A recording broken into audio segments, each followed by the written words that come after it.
अपहर्तारम दातारम सर्वसंपदाम लोकाभिरामम श्रीरामम भूयो भूयो नमाम्यहम्।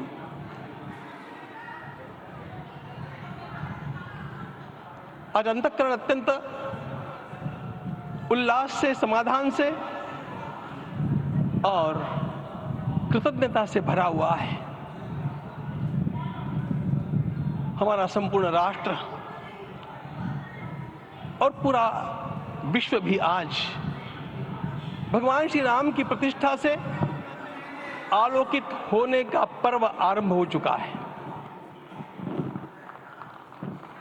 यह केवल एक मंदिर में एक मूर्ति की प्रतिष्ठा नहीं है, यह इस देश की अस्मिता, इस देश का स्वाभिमान और इस देश का आत्मविश्वास, इसकी प्रतिष्ठा है। 500 वर्षों की प्रतीक्षा के पश्चात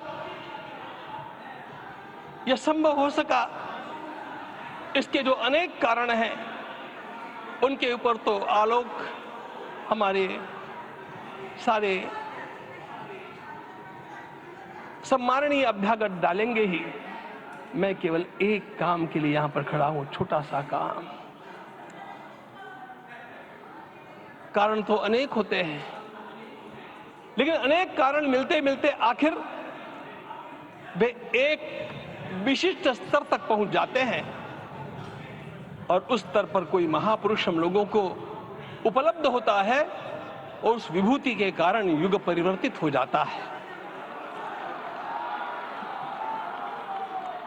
इस प्रकार का परिवर्तन लाने के लिए अपने जीवन को साधना पड़ता है और इस प्रकार जीवन साधने वाले हमारे इस देश की परंपरा के अनेक महान रत्नों में आज हम लोगों को समय की आवश्यकता, युग की आवश्यकता, सनातन के अंतःकरण की आवश्यकता के रूप में हमारे सम्माननीय प्रधानमंत्री जी प्राप्त हुए हैं।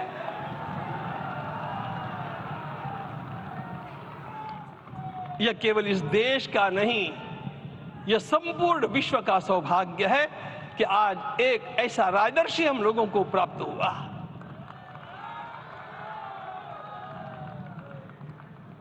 आपके मंगल हाथों से आज प्रतिष्ठा होने की बात थी, वह स्वाभाविक भी था, वो होना ही था मित्रों। लेकिन मुझे इस बात का आश्चर्य हुआ जब मुझे लगभग 20 दिन पूर्व समाचार मिले कि माननीय प्रधानमंत्री जी को इस प्रतिष्ठा के लिए स्वयं अपने लिए क्या क्या अनुष्ठान करके सिद्ध करना चाहिए, स्वयं को उसकी नियमावली आप लिख करके भेजें।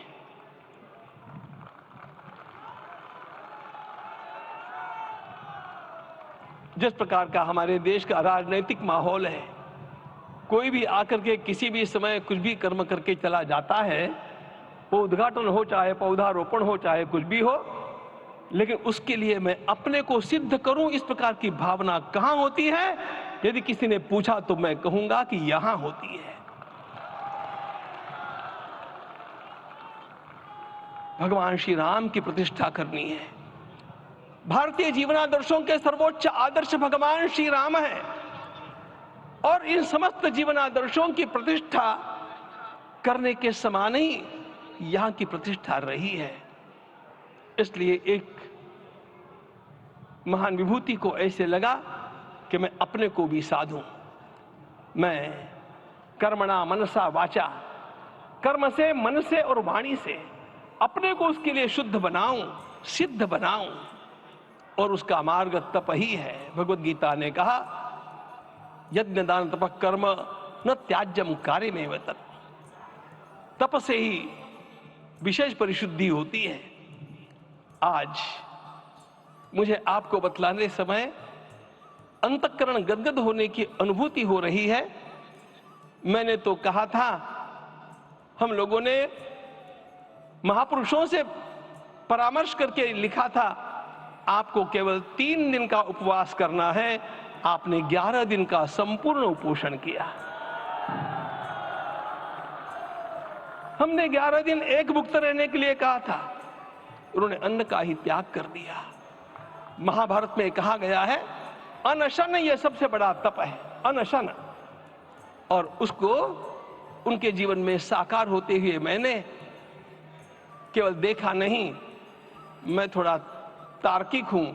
आपकी परम पूजनीय माता जी से मिलकर के मैंने उसको रिकन्फर्म भी किया था कि आपका ये अभ्यास 40 वर्षों का है। ऐसा तपस्वी कोई राष्ट्रीय नेता प्राप्त होना यह सामान्य बात नहीं है। वे इन दिनों में हमने कहा था कि आपको विदेश प्रवास नहीं करना चाहिए, क्योंकि सांसर्गिक दोष भी आते हैं। विदेश प्रवास टाल दिया सांसर्गिक देशों के इस दोषों के संभावना के कारण, लेकिन दिव्य देशों का प्रवास ऐसा किया। नासिक से आरंभ किया, गुरुवायूर गए, श्रीरंगम गए, रामेश्वरम गए।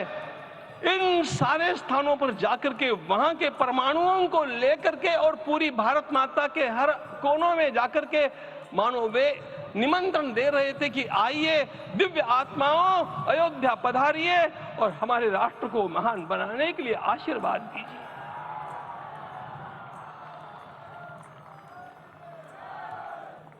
हमने केवल कहा था 3 दिनों तक आपको भूमि शयन करना चाहिए।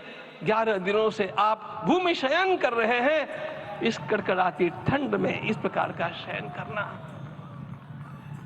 मित्रों, ब्रह्मा जी ने सृष्टि को निर्माण किया। उस समय उन्होंने एक शब्द को सुना था। भारत की संस्कृति का सबसे मूल शब्द है तप, तप इति। हमारे पूज्य गुरुदेव के गुरुदेव परम गुरु कहा करते थे, कांची के परमाचार्य जी महाराज, तपश्चर। मैं जब भी उनसे मिलता था वे कहते थे तपश्चर। आज तप की कमी हो गई है और उस तप को हमने साकार आप में देखा।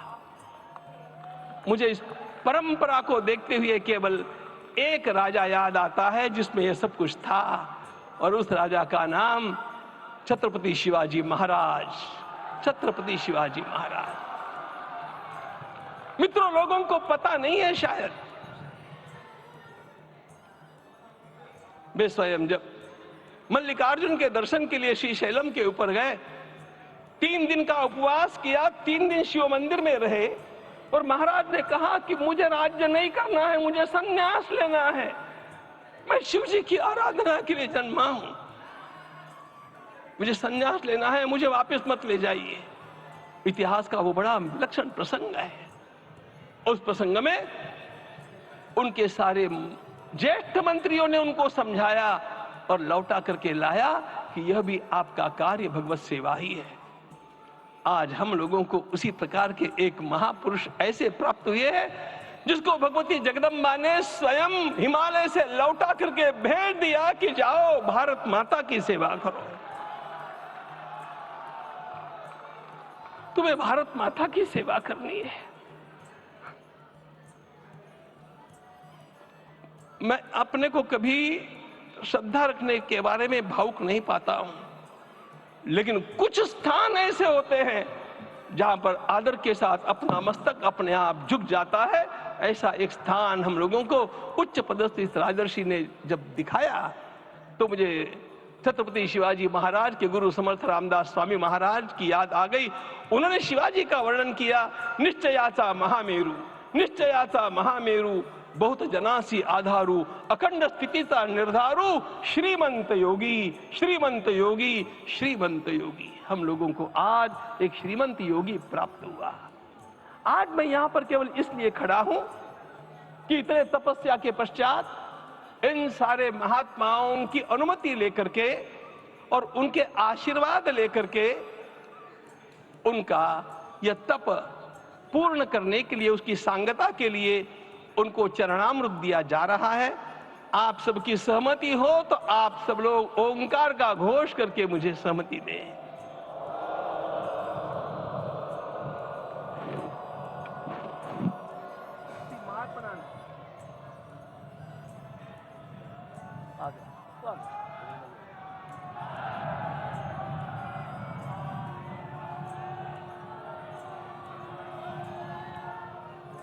अपना उपवास पूर्ण कर रहे हैं माननीय प्रधानमंत्री जी।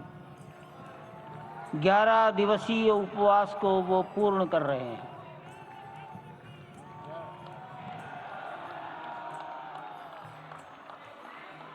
প্রধানমন্ত্রী উপোস ভাঙছেন। প্রধানমন্ত্রী 11 দিনে যে উপোস করেছিলেন সেই উপোস ভাঙছেন। श्री राम जन्मभूमि तीर्थ क्षेत्र के अध्यक्ष पूज्य महंत नृत्य गोपाल दास जी महाराज, नृत्य गोपाल महाराज উপোস ভঙ্গ मणिराम করালেন। छावनी अयोध्या के श्री महंत के चरणों में দেশের প্রধানমন্ত্রী তথা निवेदन প্রধান करता সেবক हूँ উপোস आशीर्वचन ভাঙলেন के আজ लिए। মঞ্চের ওপর।